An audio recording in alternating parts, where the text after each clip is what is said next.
रविकांत तुपकरांची तब्येत बिघडली, शुगर 50पेक्षा कमी तर हायपोग्लायसेमिया होऊ शकतो.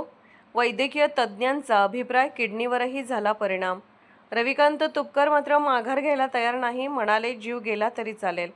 शेतकरी नेते रविकांत तुपकर यांनी बुलढाण्यात सरसकट कर्जमुक्तीसाठी सुरू केलेल्या अन्नत्याग आंदोलनाच्या तिसऱ्या दिवशी त्यांची तब्येत प्रचंड खालावली आहे. रक्तातील साखरेची पातळी सामान्य पातळीपेक्षा खूप कमी झाल्याने तुपकर यांना कोणत्याही क्षणी हायपोग्लायसेमिया होऊ शकतो असे वैद्यकीय तज्ज्ञांचे म्हणणे आहे.